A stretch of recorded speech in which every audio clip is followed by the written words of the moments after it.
Hey everybody, and welcome back to the channel.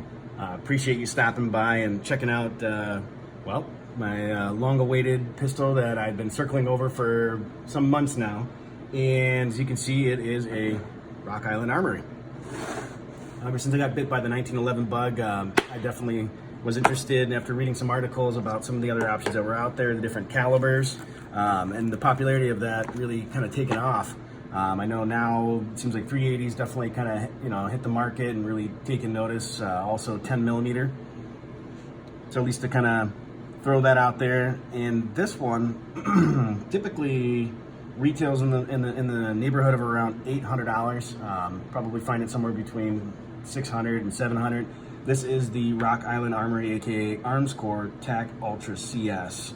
So just looking at what came in the box, and of course we'll show you that the gun is empty. It was on safe, I took it off. Of course there's nothing in the chamber. One magazine. So ultimately you get the pistol and one magazine. Looking at what else came with it. So we've got a little package just to show you. This has a couple of rounds in it showing that they did demonstrate the gun does in fact work. Of course a little mini lock for it and a owner's manual. So of course, the normal necessities that you're typically going to find within the box.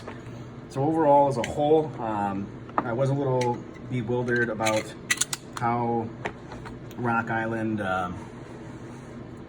had given designations to their guns, because they have CS models, MS models, and FS models. So this one is the CS model, and ultimately what it is just boiling down the size. So after doing some research on their website and kind of feeling a little foolish after the fact, understand that CS stands for compact size, MS is medium size, FS is full size. So again, this one is chambered in 9 millimeter and does have a 3.5 inch barrel, full length guide rod. And what's unique about this is the actual takedown, just like any other 1911, follows the same procedure, at least from locking the slide back, pulling out that pin, right? But when you look at the very front of the gun, there's actually no barrel bushing.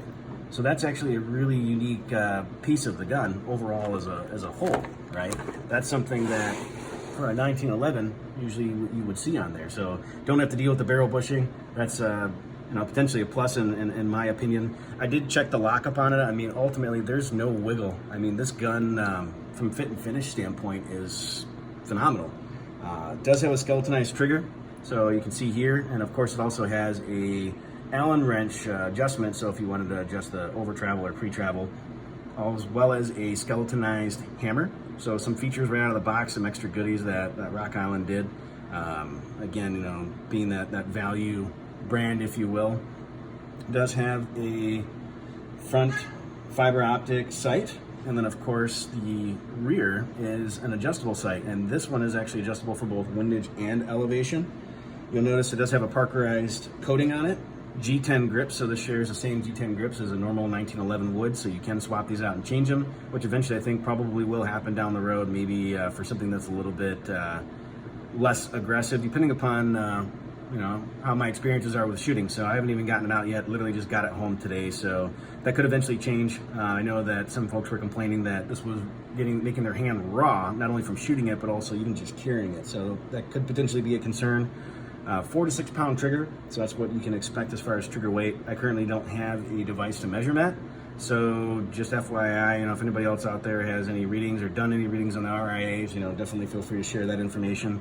8 round capacity as far as the mag. Again, heft and weight, we're looking at about 2.25 pounds. Overall length, 7.125 inches. Width is about 1.313 inches, so not terribly bulky for a compact gun, but again, it being a 1911, so I feel that this is going to be a great addition to the EDC or the EDCs that I already have, which I particularly carry 2, one being the primary.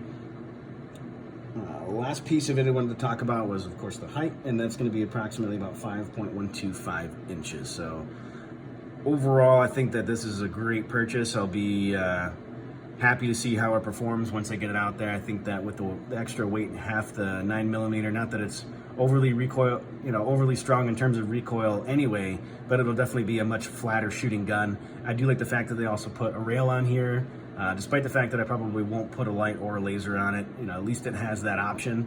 So if you wanted to, potentially add accessories to the gun, you have that ability to do so. Overall, like I said, I think that this is a great purchase, and I'm excited to get it out. And once I do so, I will definitely post an updated video talking a little bit about my shooting experiences, and also some video of me shooting it. In the meantime, if you like this content, definitely like, subscribe on YouTube, and leave comments, feedback. I'd like to hear from you and what your thoughts are. Thank you for stopping by, and have a great day.